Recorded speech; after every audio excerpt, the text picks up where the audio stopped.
Welcome back, ladies and gentlemen, to Bell to Bell with Bobby Blaze. I hope you all had a good Halloween. I am your host, Professor Jeremy Vilmur. And joining us now, Arn Anderson's favorite enhancement talent, Double B, Bobby Blaze. Hey, all right. Yeah, I hope everyone had a great time trick-or-treating. I gave out a few tricks and just a couple of treats, but yeah, I just kept my lights off and stayed to myself, man, as I normally do. And the day that we had trick-or-treat here, I actually wasn't even home. I was at the camp, so I don't know if anyone stopped by, but luckily no one toilet papered my house or egged me, and that's always for a good day for me. Yeah. You know, anytime nobody takes a shit in my duffel bag or fills my shoes with shaving cream. Here you go. Yeah. So no tricks. Yeah. The old burning bag of shit on the doorstep. Yeah.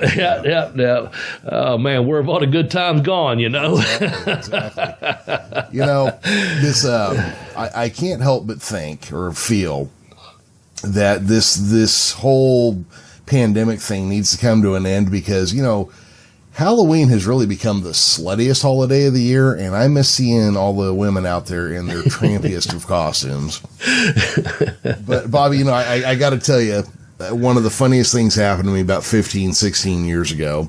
My ex-wife worked for an AIDS group in the city we lived in. Yeah, so it was like a fundraiser, nonprofit thing. So I went for my very first time when I was still a little bit on the fence about how I felt about gay people and whatnot. I went to a gay Halloween costume party.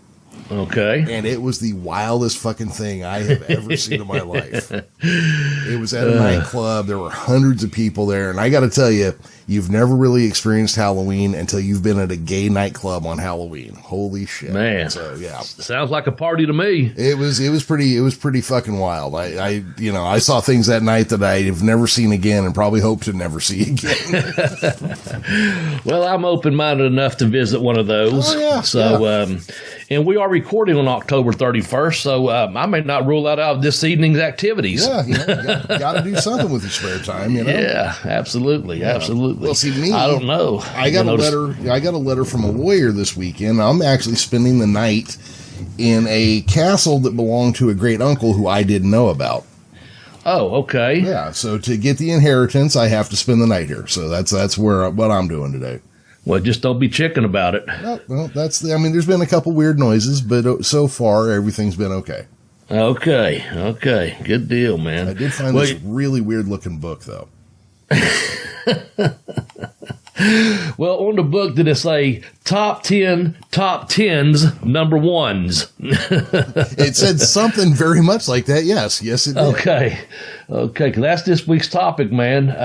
We're going to do the top 10's off our number 1's list. Or no, our number 1's off some of the top 10 lists we've done in the past. That's what it is, yeah. It's real hard to track. We were doing something with 10's and 1's. Yeah. Oh, God. 10's and 1's. The memories, the pain, the blowing up in the Tampa, Florida heat.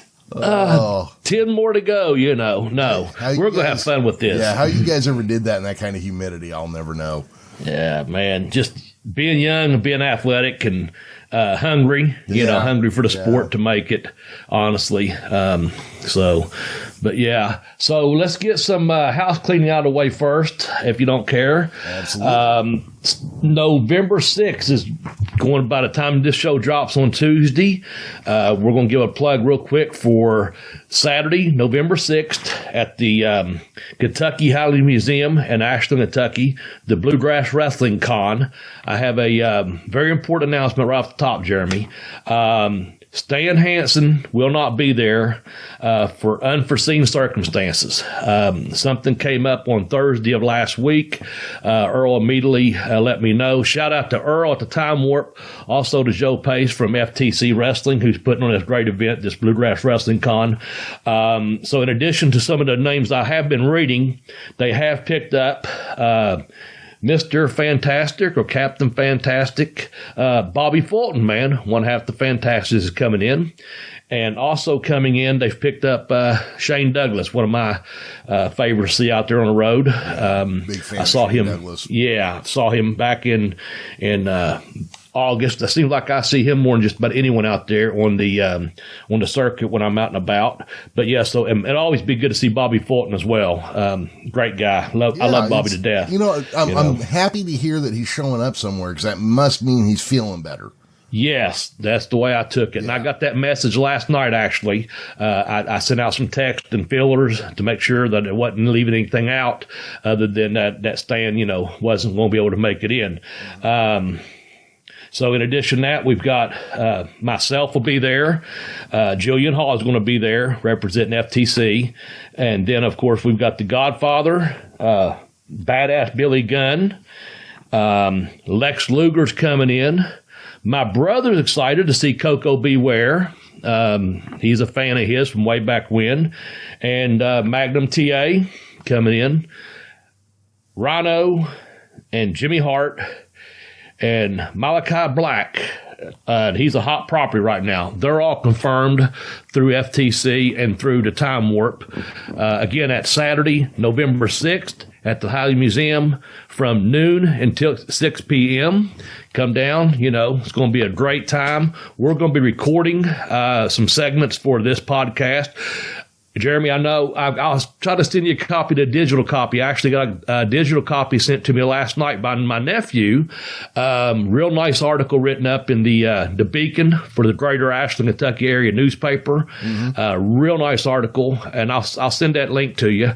But it really put Earl really went out of his way and got this whole event over and got me over. I really appreciate that because he talked about this thing coming together, and I'm always appreciative of that. And I'm really happy for the city of Ashland, like I was telling my brother the other day, and that is, it's they're trying to do something good for wrestling, but also I hope it benefits the city of Ashland, that people realize, hey man, someone's out here, businessmen are out here trying to do something, and not only make a living, but bring people something they really, really like and enjoy, and that's professional wrestling back to this area. Yeah. So that's all a good thing, man. All a good thing. Yeah, that does. I have to wonder if Stan Hansen there wasn't riding around on his tractor with the invitation to this November 6th event, and it fell off, and he accidentally ran it over, and then backed up 4 times. Again. Yeah. He very may have. I don't know. But I've got a feeling Stan will be over this way in the future. I don't know when, but I think he'll eventually get booked out this way again for another event. I'm not sure about that. But also, I'm not sure about, even though I know a few names have been kicked around, there's 25 tables for the vendors, and several of those vendors have booked other professional wrestlers that, again, they're not under FTC contract for this, or Time Warp contract, or combination, I guess, of both. However it's working, Jeremy, you know what I'm saying. There are going to be some other professional wrestlers there. We got some up and coming wrestlers there, from the FTC school. We've got some local independent guys coming in from West Virginia. And we got a couple of Hall of Famers coming in, but I just can't mention their name because, again, they're not under contract. And if something were to happen, you think, well, that damn Bobby lied to me. No, I'm not lying to you. I just know the ones that are guaranteed to come in, and that's why I went ahead and said Stan wouldn't be able to come in, because we found out he couldn't. Well, so that means there's still plenty of opportunities for surprises, and yes, and it's a week away, people. So get your tickets, get over there, check it out. It sounds like a hell of a show. I was going to try to make it, but of course everybody's taking time off work, so I can't. But I'm not bitter about it. I'm not still complaining about it months later.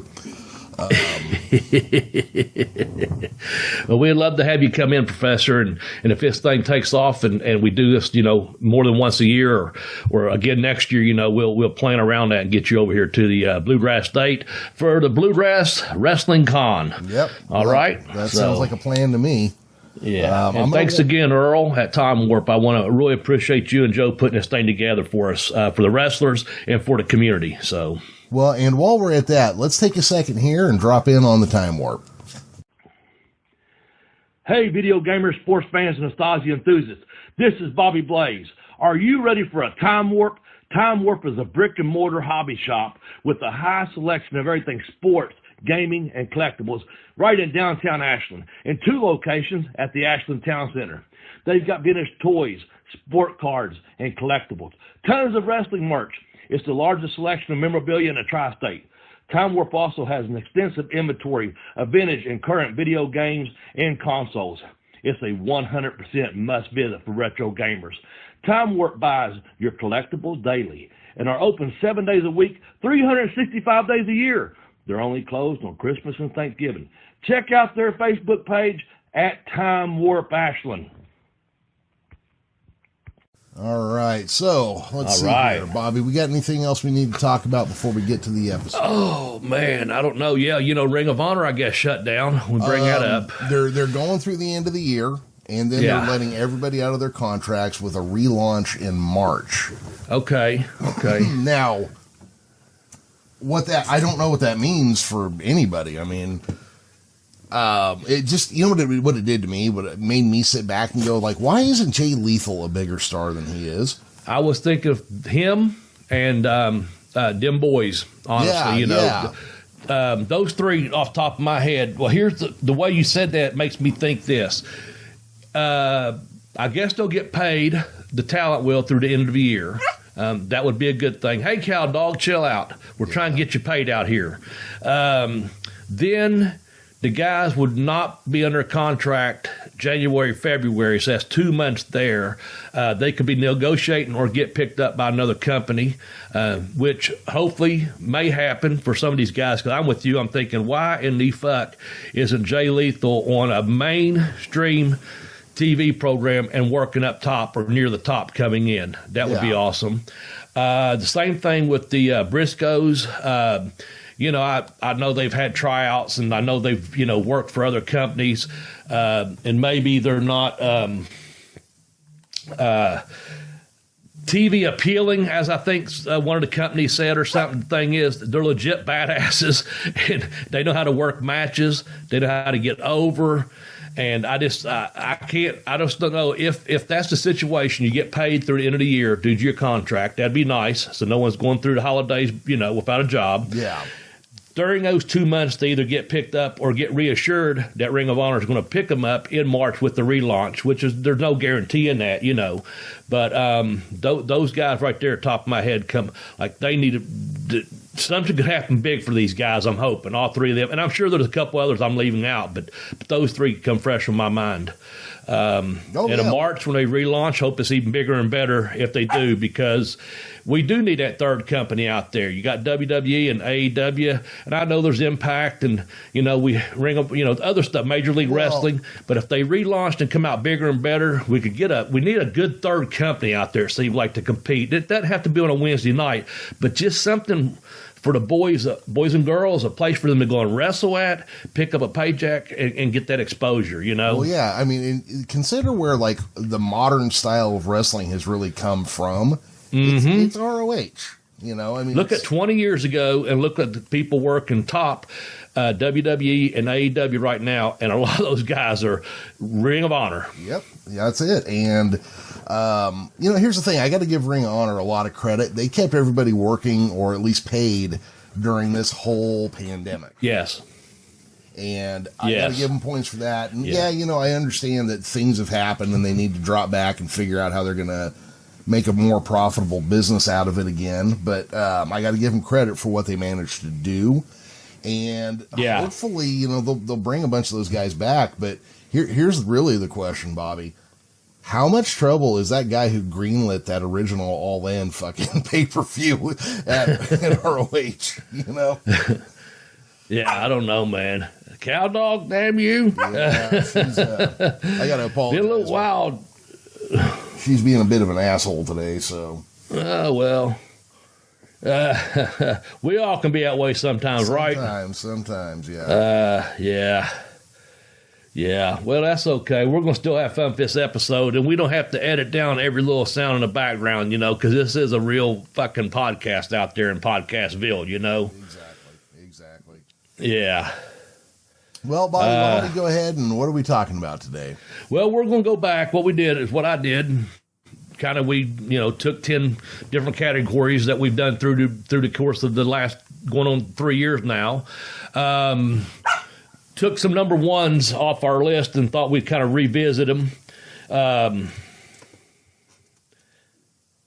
And just maybe compare a couple of, why we chose this person as number one, why we had this person, at number two when it could have went either way. And also just revisit, some of our past list. We'll start off the category. We got to kind of, in no uncertain order here, all these are also still available on a YouTube channel. And that's, just go to Bell to Bell Blaze podcast on YouTube. It's also at tinyurl.com, BB video, over 2 million views and still going up. Those are the ones that Jeremy and myself lent our voice to, and the talented Tex Johnson, the late talented Tex Johnson, put the editing and the videos together, and there's some really good stuff out there on YouTube concerning our podcast. And so there's a playlist and just the way he's got it set up. And again, Jeremy and myself really have no control over that at this time. We'll just have to see what happens on that, but at least it's still out there for your viewing pleasure, if you will.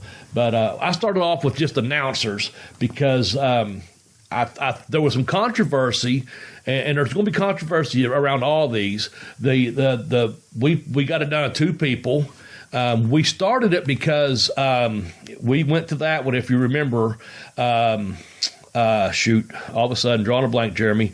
Passed away. Mean Gene, thank you. Mean Gene had passed away, and you said, Bobby, we need to remember Mean Gene this week. And it was early enough in the week that we could put it together that we thought, okay, you know what? Let's just do our top 10 commentaries or color play-by-play men, And that's how that list came about back when we was doing a real regular top 10 list. And Jeremy, tell us who number one or number two was, and then we'll just kind of go from there. How's that? Oh, yeah, absolutely. So our number one and number two would, of course, be Lance Russell and Gordon Solie. And if you go through and read the comments, there's a lot of shit talking between the fans of the two, Yeah, yeah. And I don't read those comments on YouTube. I never did, probably never will. And that's fine. That's the way I decided to do it. But the way we arrived at it was, and I don't know if Tex and a couple other people it seemed like we asked a couple other people, and we had Gordon Solie pretty much going over. But then we thought, okay, let's do it this way. What is our target audience at that point? We had a lot of people at that point, 400 or 500 people. That was, more of the Memphis, Mid-South, Southern wrestling, and we said, you know what, let's just go ahead and put Lance over on this one. And Lance was alive at the time as well. Yep. And we said, let's just put Lance at number one, even though it could go either way. And we know we're going to catch some flack with this because everyone's not going to be happy. But that's kind of the way we went about that. And I'll say this, to this day, who's out there today that you can think of that could replace a Lance Russell or a Gordon Solie? I'm saying nobody, but you probably have someone in mind. Well, I know a lot of people want to say JR, but and he was on our list. Yeah, for me, there's nobody who can replace a Gordon Solie or a Lance Russell who's working today. First off, Lance Russell, just because of his disappointed dad routine. Oh, come on. Jeez, tell him in Mexico to get out of here. And then Gordon Solie just he lended such like a gravitas and realism to pro wrestling. Dean. Yeah, when he called wrestling, it sounded like somebody was calling a sport. Bill Mercer too. Yeah, he was number 10. Yeah. And he better not touch Terry Gordy's van. No. No, do not touch Terry Gordy's van. Back to Solie, we done a spot. You scripted out either 30, 45-second spot there. And we each had a couple of lines to plug our Bell to Bell Bobby Blaze podcast. And if you remember, you used the words... you went to like kind of a Gordon Solie voice on that little commercial we sent out. It was like, we still use word like souffle. And that's right. I can't remember exactly how you worded scripted it because I've got it saved. I need to send that out again to on my Twitter account. But yeah, that was a good one, man, because you was using the Gordon Solie logo inside of the commercial. Yes, absolutely. Well, it's that thing. It's like you hear Gordon Solie call a match and you hear the word souffle. For fans who know it, there's no question where that comes from. Also, souffle would be the proper pronunciation. Yeah. Yeah. I mean, that's just, if you know how words are read in French, that's just how it works, which is weird because there's also a ballet move called the souffle. So the first time I went to a ballet and heard there was going to be this awesome souffle in the show, I was like, cool. Boy, was I disappointed. So was Cow Dog. Yeah. Oh, man. No, but I know some good announcers out there. And, of course, like we said, we had JR on our list. I think he was, 3 or 4 on there, just the way we did it. But other than that, there's someone's getting fed something through an earpiece, or no one's original. They're trying to copy someone else, and I just don't think on this particular list, and maybe I'm overlooking someone or under listening to, or whatever you want to say, and not staying up on every little thing with going on in the world of professional wrestling today. I just think from the announcer position, you just don't have anyone going to ever replace a Lance Russell or Gordon Soley. Those guys came from a time when they were like real journalists first. Mm-hmm. And they learned the business, and they learned the right way to do it. And there was a reason that those guys had the careers they had, why they were so long-lived in the industry. And they didn't have to have a headpiece where a 90-year-old man is barking orders at you. The whole time. And yeah. But all right, man. So that's our announcers, and that doesn't change. We're gonna keep them the same. I'm gonna let you do regional heels because this is one of your favorites, and also because we haven't spoken about this gentleman for quite a while, actually. No, as much as he came up early on, we have not been talking about him a whole lot here lately. But our regional heels, our number one was Tully Blanchard. And I stand by that. Yeah, I do too. Yeah. We did, our Hall of Fame, and in both of our Hall of Fames, we had Jake Roberts as a heel going in, who was on that list. I don't know, 7 or 8 maybe, and then we had Malenko last week, and our last week's program was our second class of the 100% legitimate Hall of Fame as perceived and believed by the Bell to Bell with Bobby Blaze podcast. We had Malenko at number 5. And I still stand by Tully, Ben. Now, we're talking, this is our regional, heels, and you can take that nationwide if you want, baby, because, at Tully's nationwide, back then, Crockett Promotions, and, he's right up there going to making all the towns and doing everything, getting over the heel, even when they went to New York as the Brainbusters, and still Tully, man, just that little cheating, heel prick, man, and he was over. And there's some good heels out there today, but I don't know if they top a Tully or not. Well, and that's the thing. Like, I've even heard people say that was the real Tully, Yeah, of course. Yeah. And, when you watched Tully on TV back in the day, you came away hating the little bastard. Yes. He would barely squeak out a win in a match, and then he would talk like he had just won the Olympics with no help or nothing. Yeah. He was great. To a degree, he still is, even just in the management role that he's doing now. Yeah. And he did that a couple of big man moves, and he wasn't really a real big guy.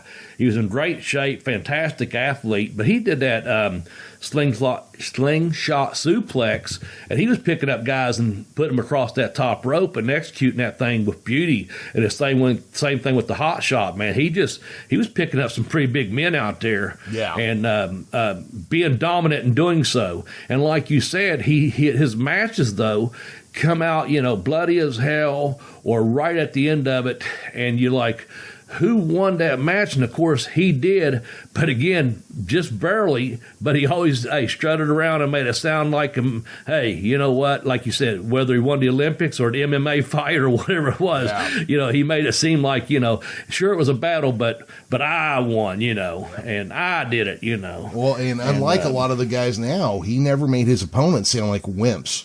No, no. He built them up. He might put them down a little bit, but he built them up as a worthy opponent. Yeah. And that reminds me of a story I told before. I talked about a good friend of mine that recently passed away.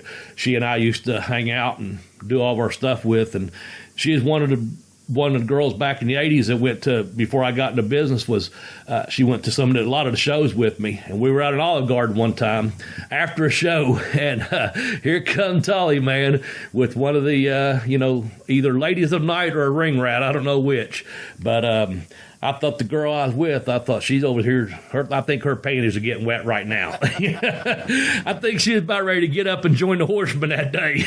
She didn't, but she's the type that would have, and I probably would have said, "Hey, good day, Mr. Blanchard." And as I said this before, it's on the YouTube channel. I said something like, Jeremy, I'd probably just stand there and hold the guy's jacket and watch, I guess. You want me to hold your Horseman jacket for you, Tully? She's willing, and here she is, But it was a fun person in my life and a fun time, But, yeah, we just happened to see Tully out, and he's coming in. And I have to say, the girl I was with, I'm telling you, she was a dime piece. Compared to what Tully had. He was a little bit, well, first of all, he's in the market he's in, which was West Virginia. Yeah. He didn't have the best choice that night, I don't think. And that made me feel good, But she was still a good-looking woman, don't get me wrong. Well, just saying. And if you're just I know who I went home with. Yeah, if you're just trying to put numbers on the board, I mean, I guess you do whatever, Yeah, well, no, they was just a nice couple at Olive Garden having a meal. What are you talking about? Yeah, well, that's what I mean. If you're just trying to rack up the amount of restaurants that you've eaten at. Yes, yeah. Get your points, your Olive Garden points, so you can get some free pastas, breadsticks, pastas, whatever, yeah. No, Tully for sure, man. That's just great heel, man. Regional and otherwise, and we're gonna keep him there, I guess. Yes. Yeah. Like I said, I stand by it. I'm not gonna quibble on that one at all. I agree. Now, our next one, babyface.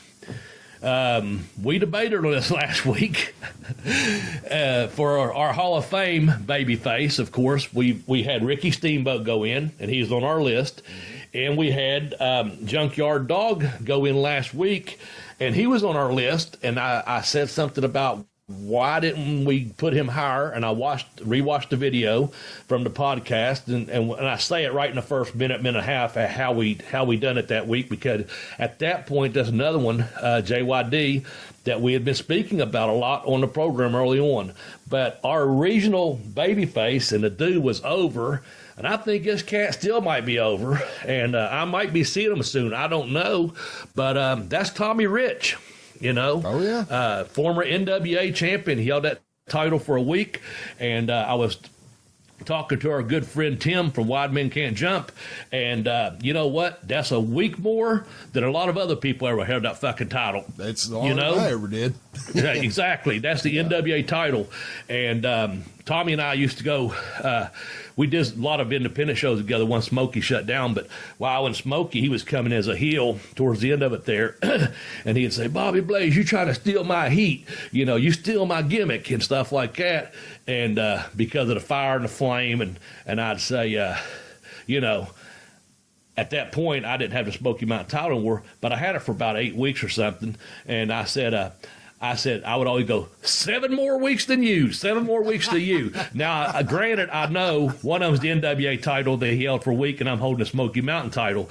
But I would do that across the gymnasium, and it was just kind of our inside thing. It's like, he'd say, "Bobby Blaze, you stealing my heat over there." And he might be coming or going to the dressing room, come out there to babyface selling gimmicks, and I say, 7 more weeks than you, And it was just an ongoing, little fun thing. And, man, that cat was over because he had the young. I think he was 24. They portrayed him as like maybe 21 when he won that title. I'm not sure exactly about that. I know he always says this, and he always say, "Man, Harley's good people. Harley's good people," for doing that for me. That's just kind of his answer, real modest answer about it, And I don't think he pulled any special favors with Barnett or any of those type things. I really don't. I don't think that. I was waiting to see which one of us would bring up that insinuation first. I'll let you finish that out, but I'm just saying I don't think he did. I'm just saying the dude hit with good looks, on a national program that once that super station exploded with Georgia Championship Wrestling, man, Tommy Rich was just over like Rover, and every fucking teenage girl and older wanted to be with Tommy Rich, Well, they were working a whole like David Cassidy thing with him, Yeah, there you go. Yeah, where they were, that was their matinee idol, that yes. was even though now you look at that haircut and you're like, I've seen poodles with that haircut. Yeah, I was trying to work out some phrasing, like he was personally fingered to be NWA champion by Jim Barnett. But I couldn't quite get there, so I figured I'd just throw, just say, hey, I had a joke, I just couldn't make it work. So, well, that's okay. It's through the years, it's been insinuated, but nothing's ever been proven. Hey, and you know what? And that's the way it is. The same things out there about the Ultimate Warrior. So, yeah. Well, the thing is, Harley had just as much say in that title as anyone as the NWA board. Harley was the one that did the deal, and ultimately, he knew he was going to put it on him, and he knew he was going to take it off of him, and he had the power to do it anytime he wanted to. If it had been booked the next night or even later on that evening, if it just been later in the show and come back, but that's not the way the business worked back then. And Tommy Rich had that gimmick for a week, and he was over. And I think it was the right thing to do to make him a world champion. And also, I still think he's one of the greatest. Even though we've had, like I said, our deep discussions, deep dive on Ricky Steamboat and JYD. Man, Tommy Rich, one of the greatest babyfaces of all time, man. Oh yeah. Well, and this is kind of one of those things that shows when we do our top 10 lists, they're really dependent on when we talked about it. Yeah. And what we've been talking about recently, because there's a lot of context that goes into these things. And, over the last year, we've talked a lot more about Mid-South and JYD and this and the other. So now when I think, well, who was the biggest babyface? There's no question. I'm going to say JYD. A year from now, I might say different. 2 years ago, 3 years ago, I was right there with Tommy Rich. I was like, absolutely. When he was hot, there was nothing hotter. Yeah. Once we started doing, we done those deep dives. We done one into Mid-South, and we picked a manager, and we picked the top heel, top baby face, and those type things. And we picked, we went through Memphis, and we did the same thing through JCP and those type things. We got a deeper. We educated ourselves, and our fans helped educate us too by sitting in, hey, here's some programs from Mid-South, or here's an article that, some footage, things like that. And you're like, whoa, man, this cat was over, So, yeah, our opinions can change over the years. And so Tommy Rich, as much as over on that national level, regional level at that point before, the Turner, Channel 17 or whatever, TBS blew it up. Man, you look at JYD's work and you're like, holy cow, like we did just last week, and we had that thing, 10 Reasons Why We Love JYD. It was out there. We had reasons for him. We could do that for several more people, and I'm sure we'll in the future.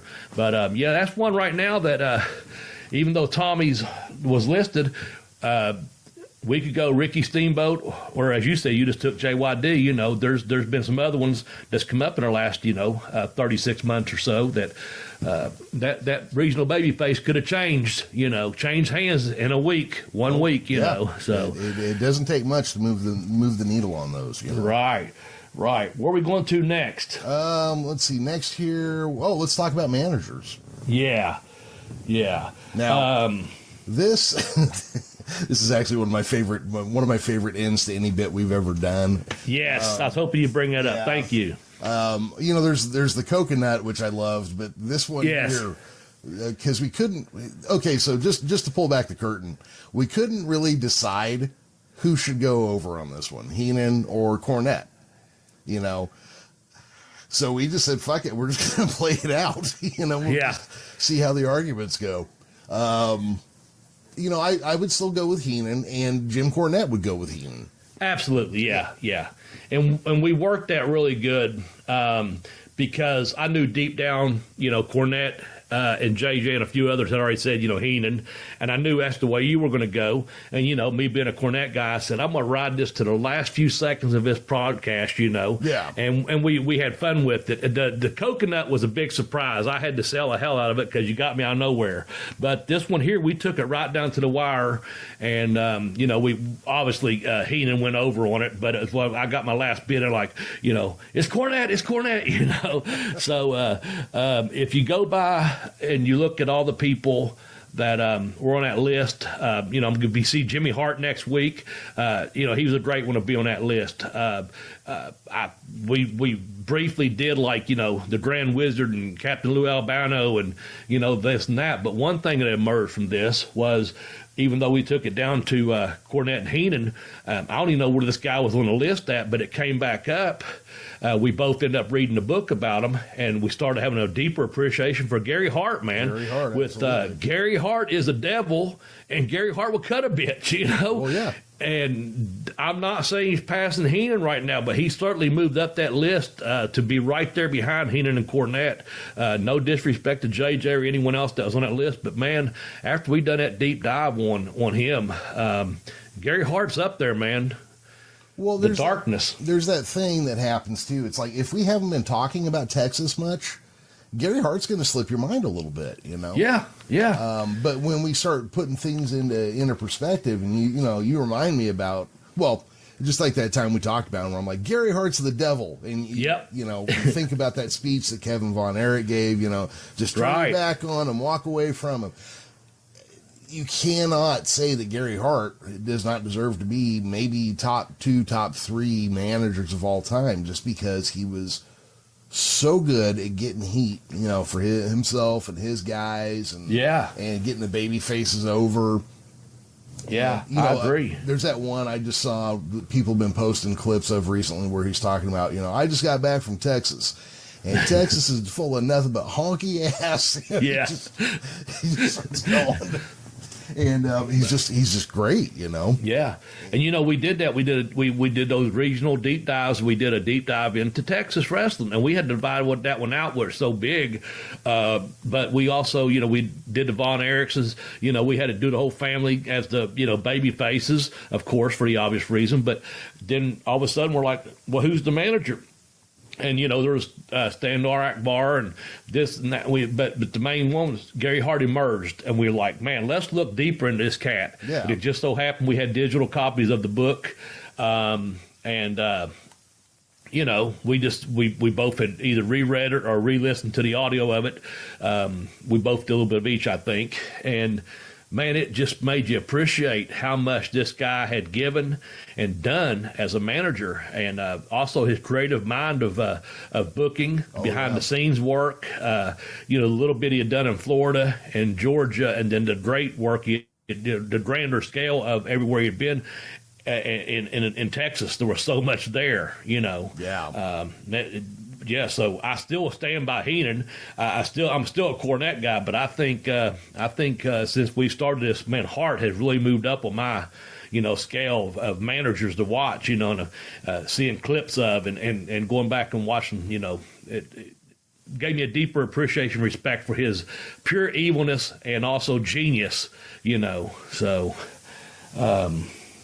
Gary Hart. He's great. I mean, Heenan was just on a different level. You can't really compare other people to Heenan because, Heenan he'd bump like a motherfucker. He'd let you wrap a belt around his neck and throw him out of the ring. He had a mind for it that nobody else really had. Yeah. He could piss off a viewing audience with like 2 sentences. He had been a wrestler. He could talk, like you said. His body of work stood. It's just, and he went through a couple different decades there. He emerged from the pimply ass little wimpy kid that as a young man and as 18, 19 years old wrestling to out in Indianapolis to Minnesota to the grandest scale of them all to WrestleManias, and then being a voice for both companies at one point, jumping back and forth or whatever, situation was. But man, that guy, he was great. And as the talent or we won't call it a stable because that's where we keep our animals. But he and his family, family, exactly. Well, and you got to think about too. He could not only could he sit there and just trade quips and funny lines and jokes and this, that, and the other. He could also work as a mouthpiece for Nick Bockwinkel, who did not need a mouthpiece. Yeah, right. And so Heenan could just do an arrogant asshole promo. Heenan could also do a sit there and just trade quips with Gorilla all day long. Yeah. Like you said, I just he must have had that book somewhere of all these one-liners and comebacks, and he remembered it and threw it out the window, and then just never forgot them. Oh yeah, that has to. I mean, he has to have had some source for all that material, because as you learn it, you would find new ways to phrase it or new ways to deliver it, but you got to start with some joke. Yeah, sorry about that. Yeah, no problem. Well, real quickly here, let's just drop this before we jump to different categories. Follow us on Twitter, folks. I'm at Bobby Blaze 744. Jeremy is at the Geekish Cast, and also you can follow the joint account Bell to Bell Blaze on Twitter as well as on Facebook. And you can lend your 2 cents, man. We love the feedback. Now, Jeremy explained this last week. If you want the most interaction, probably hit me up on Twitter. But also, he's got that group on Facebook. Hit him up over there, and he relays messages to me. I got a couple messages last week that he relayed to me from a young person. I say young person only because there's a couple of grades behind me, Jeremy. Yeah. So, a young person said, "How did I not know you had a podcast?" And I appreciate that message because it's someone that I knew and meant a lot to me. And I was like, "Oh, that's cool, man. Thanks."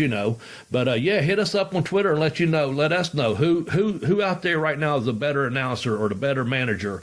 And again, I'm at Bobby Blaze 744. Jeremy's at the Geekish Cast, or again on Twitter or Facebook at Bell to Bell Blaze. So let us know. We're open to suggestions and comments. Absolutely. Had to get a drink. Had a cough there, Jeremy. Hey, sorry about that. Check out our website at belltobellblaze.com. Yes, and we left that off last week's podcast because it wasn't written up in our notes. We just got excited talking, and we did this and did that. And as someone said, they put us over on a review, or maybe it's just a tweet or something. It's like, man, these cats throwing in here. Yeah, I'm going to plug my books. I'll go ahead and warn you at some point during the show, I probably will. But last week we got off and we was like, the only thing we plugged were the books. We didn't talk about the website. We didn't talk about our Twitter links. We just got caught up in the show because we're not just here trying to sell you every fucking gimmick in the world, and we don't have a lot of commercials going. We're appreciating the sponsorship we do have, from Time Warp, and at one time the Wide Men Can't Jump helped us out a couple of times. We're appreciative of those things, but we're not shoving that stuff down your throat because we're trying to bring you a very here goes hot tooty entertaining podcast. Yeah, well, and it's not, we don't mind entertainment. It's sports entertainment where we have. Oh, yeah, thank you. Yeah. That's what it is. I'm scratching my head as you said that. I knew you'd come up better phrase and wording than I did. Yeah, because, okay. Real quick here, I got to bring this up because we've talked about Gary Hart and Jimmy Hart and our recently departed friend Nate. Yes. When we did our Gary Hart episode, within the next week, I knew you would work this in. Thank you. Within the next week, he texts us both, and he's got a physical copy of the Gary Hart book, which is the wrestling equivalent to Indiana Jones finding the Lost Ark. There you go. And I even told him at the time, and I think you were in the same message, where I was like, "You're just showing off. You're just rubbing it in our faces at this point." So he got that book.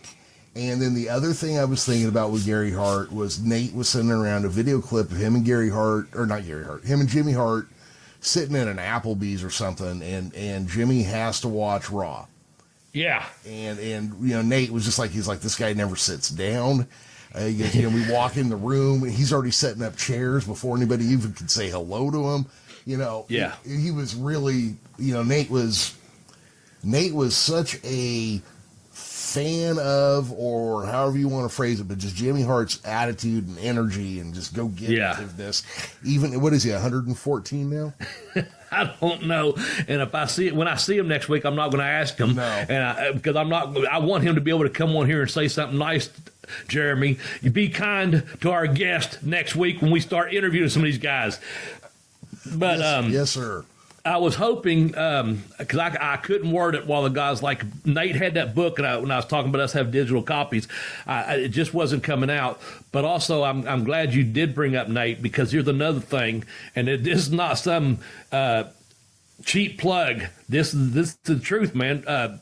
Jeremy and I become really good friends with Nate and Tim, and through the podcasting, and I've had the pleasure of meeting Nate and having dinner with Nate and those type things, and I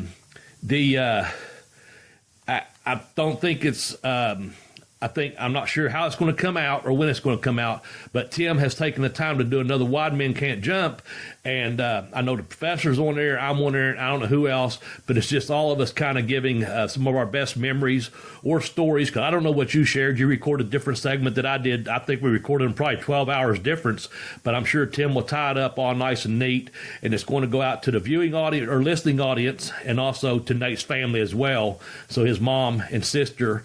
I think that's probably the longest, Jeremy, that I didn't drop an F-bomb. I was really struggling. Yeah, I struggled, but I think I said shit in there one time without even thinking, and other than that, I kept it pretty clean, because I know it was going to his mother and sister, and anyway, so look forward to that out there. And if you're a fan of the Bell to Bell podcast, of course, but if you're a fan of the Wide Man Can't Jump, or if you knew Nate or was a fan of his, friend of his, be looking forward to that coming out real soon. I don't know how soon, but I know Tim said it's going to be up soon.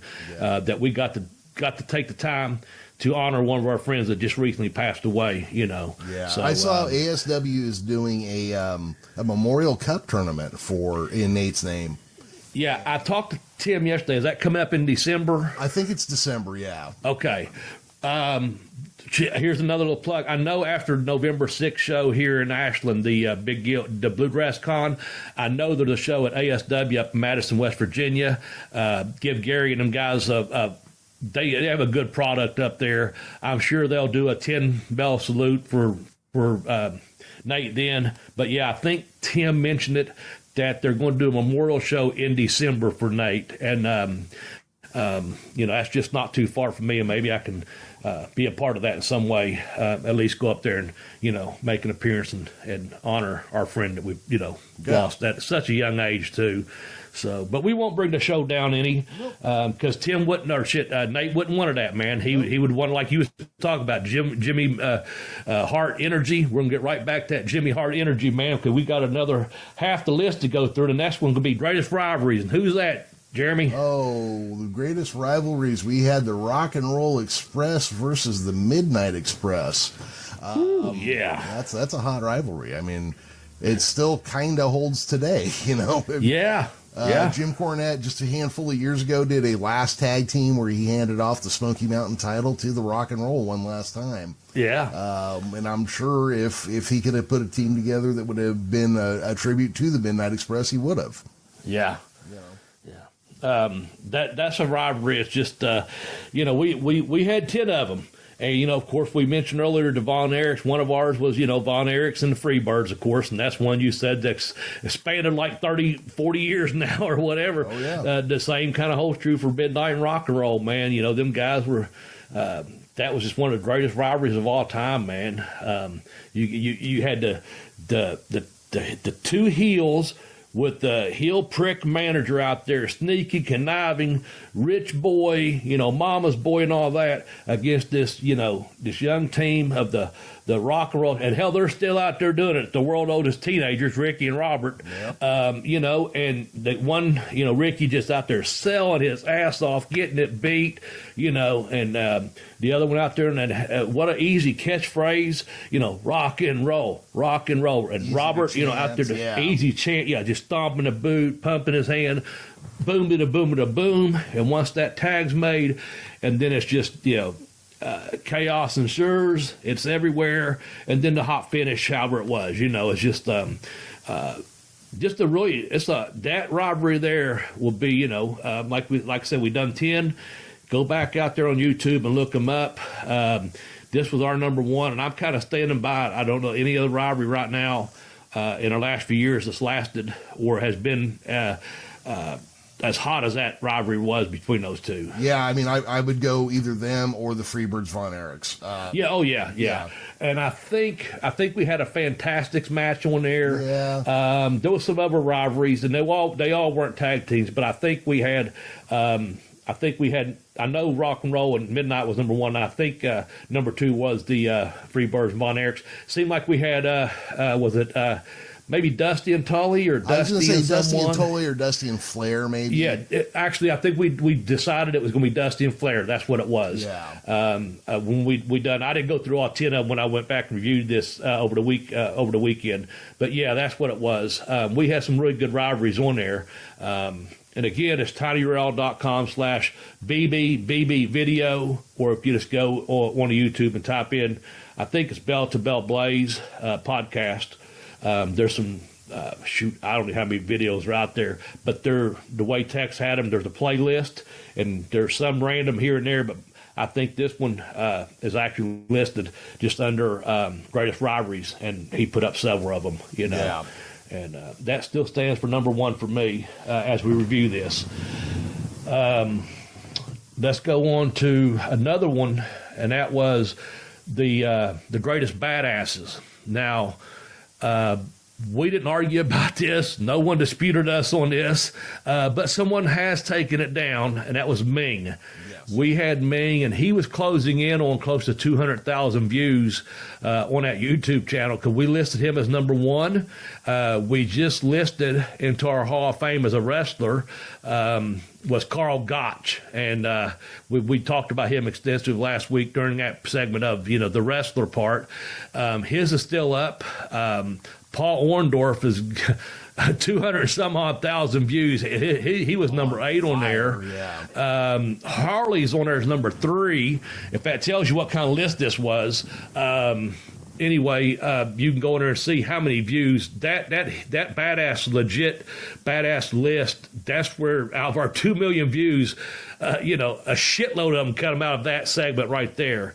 I'll just say that, but I'll say this: I don't think anyone has come along or down the pike, however you want to say it, off the mountain or anywhere as tough as Ming. I'm going to stand by him still today, even though there's a lot of tough MMA guys out there and some young up-and-comers that are, legit badasses, but, I'm going to keep Ming up there. Just kind of look over my shoulder, because he was a sweetheart of a guy, man, and I had the pleasure of meeting him and being around him. Another one was on the list was Barbarian, who I just got to see back in either August or September. Got to go by and say hello to him down at the Time Warp, and what a great guy he is, but also a tough guy. You're glad you're on the good side of him. But has anyone come to your mind that could pass or even make our top 10 or be past Ming? Well, I mean, there's going to be, the handful of guys that were actual legit hookers, your Gotches, Billy Robinson, But, I mean, just as far as, you hear stories about, 10 guys who walked into a bar looking for fucking trouble, and Ming had to beat all their asses and pop teeth out of their head, and, Yeah. And then he stood up from the table and got mean, Yeah.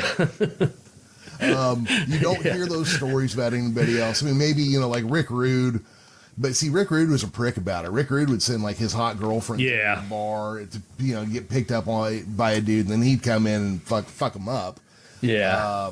But Rick Rude was a guy. I mean, he could open hand, slap a grown man, and knock him to the ground. He was like a bear. Yeah, he was a legit tough guy too. But yeah, I don't. As far as just someone though not looking for trouble, and also knows that when you're in a ring with him, he could legitimately just basically rip your head off and shit down your neck if he wanted to. But he luckily come to work today and be a professional, and like you said at the club, bite a man's nose off or whatever. Different mentality. I just was watching thing with Ken Shamrock, and it was talking about he had that mentality, he could hurt people legit, Yeah. but in the ring he had to prove himself that I'm here to do business, and that's one of the reasons he got over in New York or WWE or after time whatever. He showed him he was there to do business, not hurt people, and that's a special skill to be able to do both, but also some of those guys don't have any filters when it comes to a fight. And Ming was one of those guys that just, there's no filters. It's you're going to fight. Well, we're going to fight until the death, Yeah, you catch him out of the not ring, just for competition. You catch him out of the ring, it's your ass. Yeah, exactly. So that was we can't mention that list without mentioning Gene LaBelle. We always have a good lead Gene LaBelle, story here or there, or we saw him somewhere. And what's funny was the last time we did this, it come to mind, and I had sometimes during lunch I watched that Pluto TV, and they go back and there's one channel that does Daniel Tosh and one channel does this and that, how it all is, but there's one that does the Reno 911, and and there's Gene LaBelle on there, and I'm like, holy shit, he's been on like the Munsters and the Monkeys and all the way, to stunt movies to being the referee at the Ali Inoki fight, and here he is. Reno, and I know it's been, I think it showed like 2005 or 6, I don't even know what it was, baby. There's Gene LaBelle on Reno 911, like what the hell? That guy's been in a lot of stuff, man. And of course he had that book about, using wrestling holds in real fights and stuff. It's like it wasn't Hooker because that was Thez's book, but it was shoot wrestling holds or something. Yeah, pro wrestling finishing holds. Yes, you're correct. Pro wrestling finishing holds. That's what it was. 'Cause I had a copy of it in junior high. I liked that book quite a bit. I did too. A student of mine had given it to me at one time, and somewhere during the moves and the ups and the downs and this and that, because it's been a good 20 years ago. That's one of the few books that got out of my hand. I loaned it to someone, or it was in the wrong bin when I moved or something, but I really enjoyed that book. I'm pretty sure it's probably still available. And remember who was in it with them? Mondo was the one. Mondo Guerrero was the one that was the one getting the shit beat out of him. So that was a pretty good book, man. Had everything from finger cranks to eye rakes to eye pokes to gouging the guy's eye completely out of his head. To, it had the wrist lock come along. Yes. Yeah. It had a lot of really cool shit in there. What I thought was funny, and I hadn't even really considered this till like recently when we were talking about him, or last year when we were talking about him.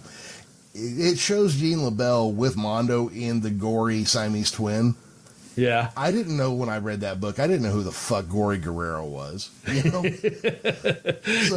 it missed me completely that he's got poor old Mondo up there and one of his dad's really fucking vicious full body locks, Yeah.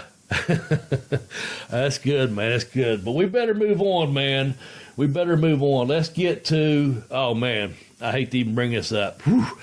Biggest crushes. Whew. Man. Oh, so many. So many. On our list, we had Tammy Fitch up there. That video has also been taken down. But also, we got to realize back in the day, and when we shot this, or recorded this, back in the day, she went out, her picture did, and it broke the internet. She's one of the first people to break the internet, most downloads on America Online back when, that was a thing. So, there's no doubt she was hot, and we had her on that list. A lot of things happened to her personally and professionally, and for whatever reason, the video's down, and I'm not basing it just because the video's down, but what I'm going to say by default, we'll go ahead and move number 2 up to our number 1, and then we have a little debate coming up. But I know I won't get an argument out of this, Jeremy, from you, and that is Missy Hyatt gets to move up a space. What do you think? I am pretty sure my first time viewing Missy Hyatt actually caused me to go through puberty. Okay. In my younger days, I was all about Missy Hyatt. There you go. She was something else. But, I got to give it to Tammy as well. In her time, man, there was nobody hotter than her. Right. There just wasn't. Missy was kind of the same way. When Missy was on her A game, there was nobody like Missy Hyatt out there. Right. And as far as Tammy, people, she looks like shit, blah, blah, blah. Okay, well, the only person who's aged well is Elizabeth Hurley. So, Yeah, there you go. Well, the excuse me, thing about Missy is she was very, very beautiful lady, and she did her job, very professionally in the ring when she did announcing or play-by-play or whatever. She was really polished about that and very professional about that as well. But since then, there have been a couple ladies, and we're just going to go to the short list right away. There's been a lot of beautiful ladies on the up and coming. I know a couple personally right now that are coming up, and I'm thinking, oh, this person is going to be good, and this person, has the quote it factor, and a couple of them we've been following just for the. Again, a lot of beautiful ladies out there. We're doing this as respectful as we can. But one that come on our radar a couple years ago, we started watching the NWA, and that was Thunder Rosa. She just has been just up and coming boom. Oh, yeah. She was doing the NWA, and she was taking that her MMA fight, and she just started gaining publicity. Get out there Mission Pro and really just getting herself over during the pandemic, doing things. And then also Britt Baker, the same thing. These two ladies have just come on the scene, up and comers, and now they're, from when we first started recognizing them, like this person has, potential star power, the it factor. They have it, man. They're that's just two of them. We're just going to the short list. I know we're probably jumping over some other women out there. Also, I just saw we're out the PWI top 150 women. Thunder Rosa come in 5th, and there's no doubt she'll be number 1 in the next year or two. That's just my opinion, Did you mark who came in number 1 on that? I listened to the first all top 5, but can you just refresh my memory, or do you know who it was? No, I'm just wondering who the hell would have beat Thunder Rosa. I mean, yeah, no, there was a couple, and I honestly I should have looked it up. I heard the countdown. The Blanca, I don't know. There was. I heard someone going over the list, Jeremy, but I just I don't follow their career enough to tell you their names because I screw it up. I'm guessing it's probably some of the big stars at the WWE then. I think WWE had 1 in the top 5, I think. Oh, wow, okay. Yeah, I'm pretty sure. I could be wrong because I just don't have the list in front of me and I don't know. But also are we also leaving out anyone where we just kind of did this short list to Thunder Rosa and Britt Baker, or there? Do we? I'm sure there's. Here's the thing. There are so many. So the thing with women's wrestling right now is, a lot of it still looks based, but there are so many great wrestlers who are just women wrestlers who are just kind of just now starting to come. Like I think Chelsea Green is something. Oh, she's beautiful. Yeah, I guess they had her up here. They had the ASW too, and they was talking what a beautiful person she is as well. Yeah, she's got an interesting character. I think she could really develop into an interesting star someday. And like Britt Baker, until they figured out to put her as a heel. She was kind of whatever, and then one day they made her a heel, and holy shit, the roof blew off the place, Yeah. Thunder Rosa. I mean, Thunder Rosa's the double threat. She's legit as fuck, and she also looks good in a bikini. Okay, here's Bianca Blair. I knew I'd mess it up. So Bianca, I was mumbling that. Bianca Blair, I guess WWE. A girl from Stardom, Utama Haya Shakahata. I could be pronouncing that wrong. Okay. The girl from Impact, Diona Perazzo. Okay. Britt Baker, and then Thunder Rosa. After that is Sasha Banks. The WWE had 1, in the top 5, like I said. And I know I butchered those names. I'm terrible at names also. Man, my glasses are fogging up behind. I was telling Jeremy earlier, I got a kind of a little bit of cyst on one of my eyes, a little sty or whatever. It kind of makes it, by reading it happens from time to time. But, my glasses are fogging up just reading this, Jeremy. Yeah. So it's Blanca, Hatami, Diona, Britt, and then Thunder Rosa. Then it looks like Sasha Banks is number 7. Another one from Stardom, Sayuri, Syuri.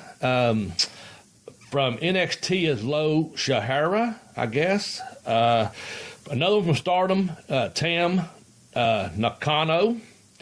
And another one from NXT is Rachel Gonzalez. I tell you, there's a girl that that Tay Conde or something. Yeah. Real pretty little girl from AEW. She's pretty too, but I'm just talking about these up-and-comers that we kind of have been following. Like you said, once they turn Britt Baker heel, that just took off. And also, like I said, we had been watching Thunder Rosa early on, and like, man, this girl's got it, and you see this up-and-comer, you just kind of start following her career, and some of our fans did, and she just kind of busted out of it, like they can move up on that list and be in our top 10, and here we are, whatever this would be a PWI official, and we've nailed, excuse me, let me rephrase, we have named 2 of the top 5 names coming in, fourth and fifth respectfully, that we would have had on our top 10 list if we'd done one a day. And that program was done in really good taste. We did it as crushes. It was Be My Valentine special. Yep. And we were very respectful with each woman on that list. Just for anyone out there looking for dirt or start shit, we did it very professionally, and I don't think we done anything but put all the ladies. I think we mentioned 17 of them is when we were the total of the women we had.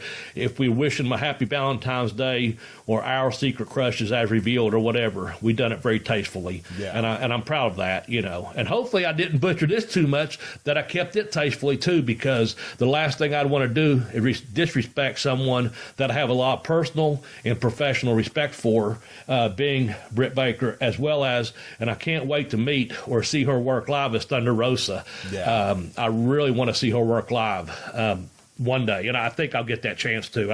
I don't know when, but I hope to be on a show where I get to see her work live, man. Yeah, and the thing is, like, we're kind of dancing around the topic a little bit. Yeah, look, we're guys. We're kind of bordering on dirty old men a little bit, but we like looking at attractive women. Now, I will tell you that up and coming, we will see some less attractive women who are fucking stellar technicians. That's what's going to come next. Yeah. And Bobby, it's, you and I probably appreciate technical wrestling as much as anybody. Yeah. And when those levels of stars start to hit, we're going to be as big of fans of them as we are of the hot chicks who can wrestle, Yeah, absolutely.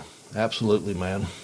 All right, well, let's get a book plug in here, then we'll close out our last 2 categories. How's that? All right, good, because I got Cowdog climbing on me like a monkey. All right. Well, just so you know, this show doesn't, it's like our, got a Continental and it don't float on air, baby. It takes gasoline. The show gets a little bit of kickback. When I say little, it is a little, but we do appreciate anything we get back, sponsorship wise or otherwise, from this. And one of the ways we do that is through the sales of my books.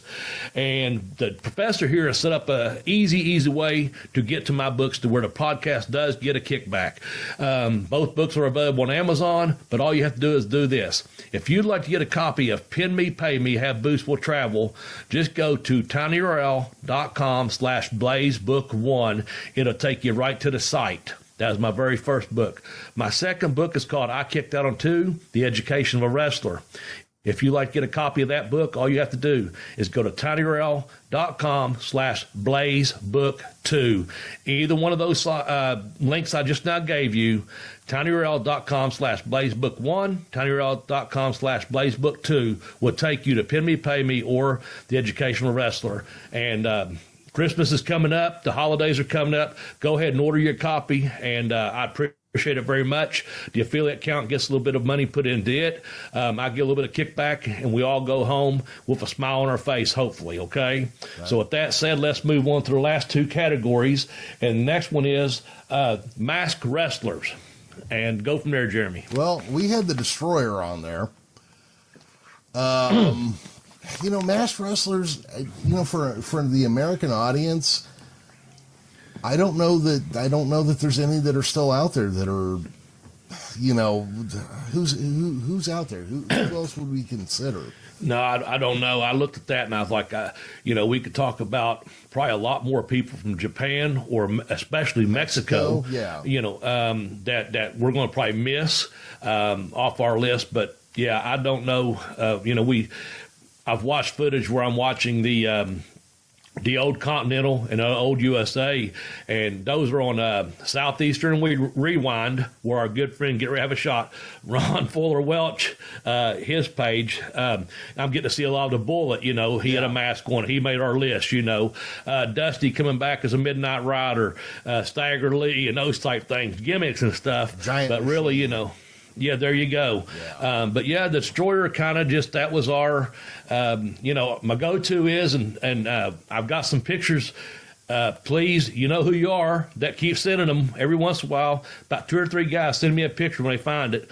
And that is some Debbie Harry pictures of she's wearing I think she's wearing a pair of panties or a very, very tight pair of pants, but she's on stage like in LA or wherever, and she's got on the at the Forum, and she's got like a Dr. X t-shirt, man, and that's like back in like 79, 80ish, maybe like punk rock, punk concert or new wave, whatever you want to call it, man. But like, hey, when you're over, you're over, you know what I'm saying? And here she is out there, pop culturally, just boom, here's a pop rock star with one of the biggest mass wrestling stars of all time on her, has the Dr. X t-shirt on, man. That's just the Destroyer t-shirt. Dr. X, I think. Actually, a Dr. X. I was saying one and the same. Getting confused there talking about Debbie Harry. Well, but anyway. Debbie Harry, yes. Debbie Harry is easy to get flustered when you're thinking about her. Yeah. Yeah. Did you know, first off, that Blondie is the first band that charted a rap song as a single?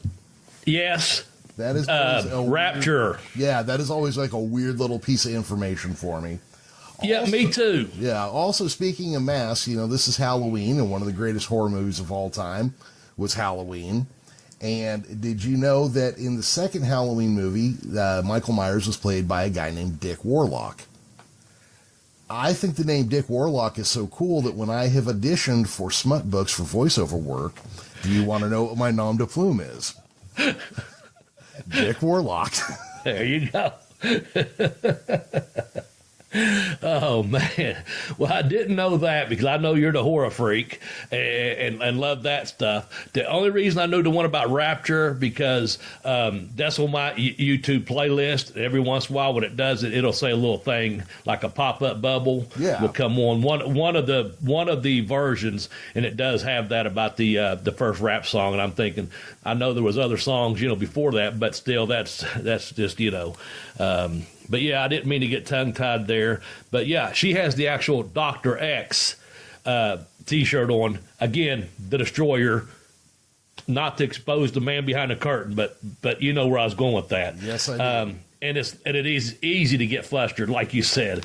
But so I want to hear more about this smut. What is it? You do some smut voiceover work for as Dick. What is it? Dick Warlock. Yes, that is my Dick Warlock. Yeah. So I've only auditioned for like 2 of them, and I lost out at the end because I guess I still read just a little bit too fast for smut books because they're short books, so they want to stretch them. And also what they're hoping to sell to are women and gay men, so they want to, pull out the deep voice and the this, that, and the other. But I also, if I start getting paid for that kind of work, I don't want my name, thrown around. So I was like, well, what would be a great name to do smut books under? And Dick Warlock is, the best one. I remember I'd seen that name years ago, and I was like, there's some use for that name somewhere, or a joke or something I could do with it. There you go. And then when I was like, oh, wait a minute, I could use an alias for voiceover work, Dick Warlock. Man. All right, Bell to Bell fans, you learn something new every week when you listen to this program, because I had no idea where that was coming from. Well, Dick, let's go on to the last one here. And I'm going to just preface it that I'm the one that's responsible for this, and it was Best Mullet. It was back when we were having the storms and we were out power, and Professor and I couldn't get on the right time to record. And I had to record and borrow some Wi-Fi from one of the local establishments here. And I had this, I put them in, there's 12 people. I put them into a tournament type situation, brackets, and I take full responsibility for this because I did it, and I had greatest mullets, and I put Brad Armstrong, Bobby Eaton, and I tried to match them all up. And after I came out with it, Ricky Morton was the winner. And of course, I had some add-ons. I put Mr. Perfect. I threw myself in there at one time, blah, blah, blah. But here's what happened was this. Not only did a professor and several of our listeners hit me up on Bobby Blaze 744, and rightfully so. And I think I stand corrected in saying that I'm going to go back and say the person that I don't even think he finished in the top 4 or 5, and is a personal favorite of yours, is Mike Awesome. I'm going back thinking he may have had the most awesome mullet of all time. Yeah. So my opinion may have changed. That was just earlier this year in either January or February when it might be February that I did that list. So go ahead, lay it on me, Professor. Tell me why you was right. It's just like, look at Mike Awesome's mullet. I mean, that thing was... You figure he was like close to 7 feet tall. That means that he had 3 foot of mullet on the back of his head. There you go. Yeah. But, here's the thing. We may have to redo the mullet. First off, because you had to do that episode alone, so I didn't chime in on it. Secondly, because when you did that, none of us had heard of Brian Pillman Jr. Yeah, there you go. And we kind of talked about that off the air. I think that is something we really need to revisit, and make it a top 10 mullets. And without giving anything away, we may have just given number 1 away with Mike Awesome. I don't know. Because, man, once we started talking a little bit more about him, and I started seeing more and more footage pop up and little gifts and stuff, and I was like, oh, man, that fucking... I'm glad I did that was what happened. Jeremy had to cover for me once, and then I had to do a couple on my own. But the thing is, we haven't missed for over a year and a half now, and we just kept the train rolling, baby, all night long. And that's what was coming up, and I just ran with it on my own. And Ricky's a great choice, but I'm looking like, woo, all this heat coming in, Big Mike Awesome. That was a hell of a mullet. I might have missed the number 1 on that one, and we didn't have a 2-0 vote on that one. Had that come up at the time we done it together, it might have been a 1-1 vote, and we might have had a draw for number. We never had a draw before. Might have to throw in a free bird rule we haven't used before. Oh, we haven't used a free bird rule. I don't. That's where a Brian Pillman Jr. might come in. So anyway. This is kind of closing out our show, Professor. This was our, let me try to word this correctly here. This was our top 10's number 1's. And I've had fun with this, revisiting some of these number 1's, man. No, it's always kind of fun to go back and recheck some of this stuff. I was going to say, there's so much of it that's like contextualized to the moment we did the show. Like, I think we could do another top 10 reasons we love dusty roads and probably have 10 whole new things to talk about, Oh, absolutely. And there were several episodes as we were, winding down as we are right now, we'd say, now this is something we may revisit in a year or so, a different topic, greatest tag team matches or whatever it was. Like you said, 10 reasons we love Dusty, whatever it was. There were several topics we thought about, this would be a great revisit sometime. So that's something to keep in mind too.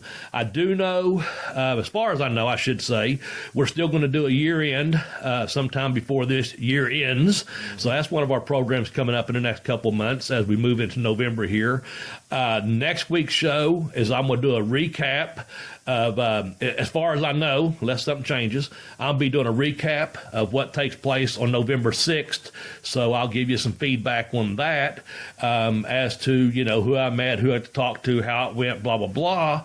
Now, I'm sure it'll be just fine. But also, what I'm planning on doing is being there at the event and having time to pull a couple people to the side, and we'll have a podcast, and I'm going to turn over to the professor and let him interview, and hopefully hopefully they'll interview, take some time, 5-10 minutes at a time. Some of the stars that I've mentioned earlier from Miss Bluegrass Con will be able to speak to the professor. He'll record that, and that way we can turn that around, give him enough time to edit it, etc., produce it, everything he needs to do. That the following week's show, we should have several of these superstars put together for one of our podcasts.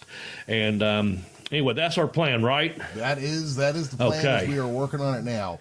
Good deal. Good deal. We'll go over some of the details this week, off air, obviously, making sure we got it all locked down.